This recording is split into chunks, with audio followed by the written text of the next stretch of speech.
Hello, it's Lane here with HobbiesofaMan once again, and today we'll be doing another comic book review. Today we're going to be looking at Arc 1 of Vanish by Donny Cates and Ryan Stegman. I'm going to show you the 4 issues that I'm going to be reviewing here, and then we'll get into the review. So here's issue number 1, issue number 2, issue number 3, and issue number 4. This is probably my favorite cover, just because I like that kind of like Conan the Barbarian, old school sword and sorcery type aesthetic that it has.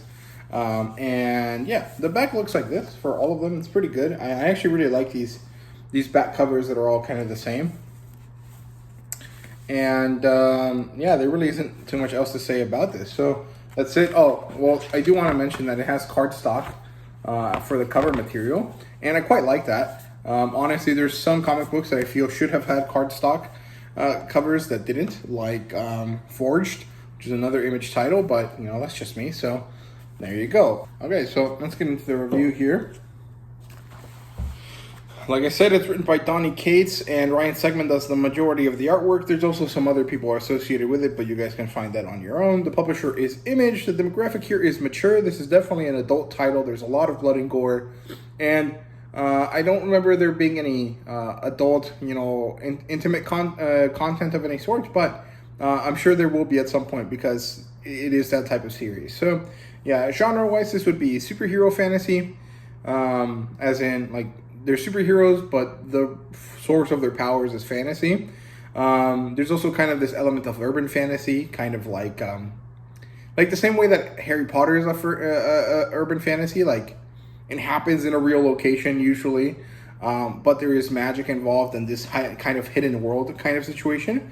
And it does currently not have an adaptation, but you know, if this actually got popular enough and it did well enough, it could get like one of those animation projects like Invincible, and I think it'd do pretty good. So yeah, the premise here is basically that there's this guy, his name is Oliver, and he is the chosen one, and he has grown up after having completed his chosen one quest, basically.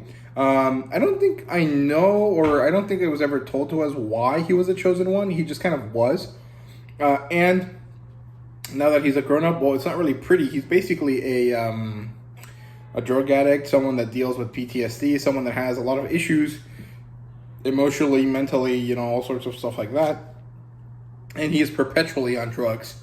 And he feels like he didn't finish the job because he managed to kill, you know, the main guy, but he didn't manage to eradicate the rest of his followers. Basically, this dude's versions of the Death Eaters, right? And just as he's kind of like, you know, down in the dumps, all of this villain's buddies come back right on time to kind of give him some purpose again. And he says this time he'll finish the job, even if it means he becomes the villain this time, because these like followers of the main bad guy have basically turned into superheroes in order to kind of exist in the human world.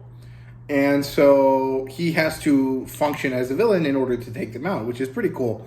It's a pretty interesting kind of concept. If you like, you know, the idea of like what happens if Harry Potter doesn't end up, you know, going well. Or what happens to Harry Potter after the war and he has these problems. It's kind of like that, but you know, a little bit different, of course. And I think it's pretty interesting. I quite liked it. So yeah, the plotline starts, and it's the sad drunk guy who's getting mugged, and then he gets saved by the superhero called a Battle Rocket. He's kind of like a kid, something similar to Robin, I guess. And when he gets saved, Oliver's chest starts to glow. He has this like crow mark on his shoulder, or you know, upper chest, and it starts to glow red, which means that enemies are nearby. And so he knows that this kid Battle Rocket is not actually a hero. He's actually one of the followers of Vanish, the bad guy. And well, he kind of explains to us the kind of the origins of his background. There's this place called Everkeep, and he was a child soldier in this place. He went to magic school. His family was killed, and there was this kind of like isolationist versus, you know, open borders type fight between these people, and you know, all of the isolationists lost, and this ended up with Oliver kind of fulfilling his role, but not managing to finish the job, which is where he is now, right? So we learn all of this, and then we realized that Everkeep was taken over by Baron Vanish, and Oliver killed him.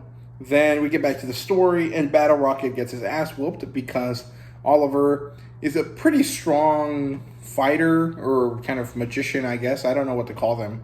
Wizard, I guess would be the right term. And, basically, this first issue ends up being like Oliver's villain origin story, in quotation marks, because he's technically not the villain. He's more like an anti-hero at best, I guess. Volume 2 or issue 2 has a lot more background. Oliver goes and talks to his friend Dustin. And then when Dustin realizes what's going on, he sends him home. He's like, I can't deal with this right now. You got to go protect your wife because you left her without her weapon, because he took her focus ring or whatever, like the way that they use their magic.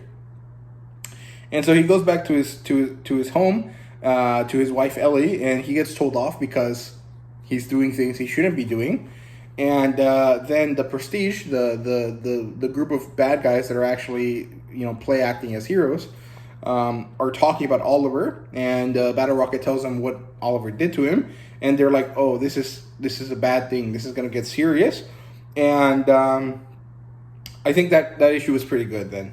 Then in issue 3, Oliver fights 2 different characters called Wormhole and Silkworm, and these 2 are siblings. One of them has speed magic, and the other one has some sort of like puppetry magic. He has like strings, and they try to contact him and talk to him in a way that's like, "Hey man, we know we were bad guys, but we're not that anymore. We're trying to be heroes here.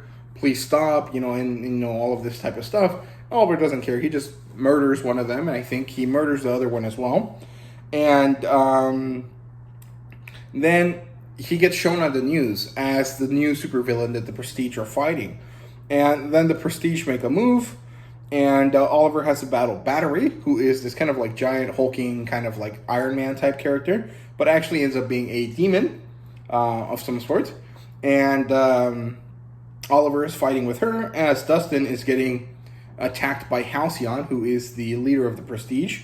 And there's 2 big battles. One of them ends well, one of them does not. And it turns out that it was basically all just a way to capture Oliver's wife.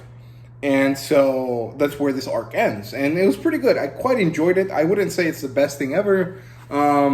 If you like the art style and you like this kind of like dark storytelling, like this kind of like grim fantasy, you'll probably enjoy it. I found it to be pretty good. I would definitely recommend you guys read it, but it's not necessarily like the best thing ever. I would definitely recommend you guys wait for the trade and not pay full price for it.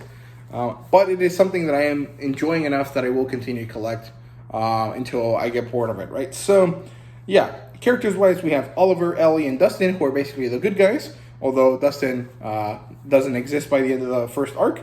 And the bad guys, the Prestige, are Halcyon, Battery, Battle Rocket, Wormhole, and Silkworm, and I think there's a few others, but they were not introduced. And by the end of it, the only one that's left is Halcyon, but that's enough because he's like the strongest guy. He's like the second in command to the original bad guy, which is pretty cool. And we don't really know too much about any of them except Oliver. Ellie seemed to be like the Hermione of the group, and Dustin was the Ron Weasley to Oliver's Harry Potter.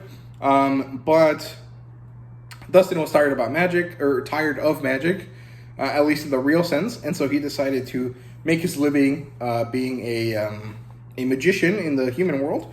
And his character design is kind of similar to what you would expect a young Sirius Black to look like, which is cool. I quite like his character design.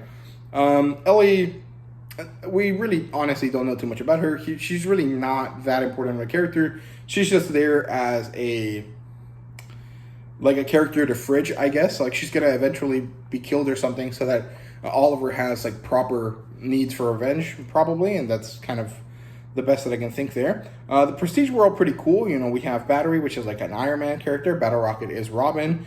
Wormhole is the Flash, and Silkworm is some sort of telepathic type character, even though he uses actual like strings and puppetry. but kind of the same idea, right? In terms of world building, we have the pretty basic hidden world, magic, isolation versus open borders type situation.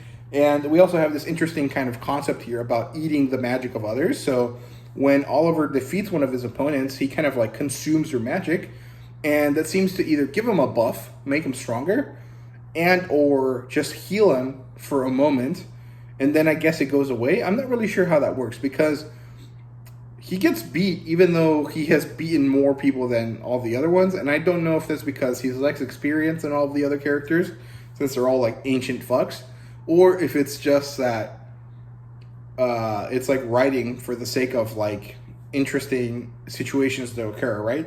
I'm not really sure there, but the magic eating is probably the most interesting thing.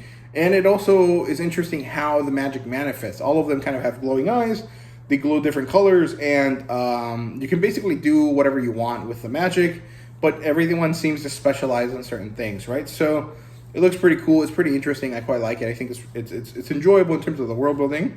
But mostly I think the interesting part is the character development of Oliver and how he goes from one fight to the next. So yeah. Artwork wise, it's awesome. I really enjoyed the artwork here, and there is no fan service.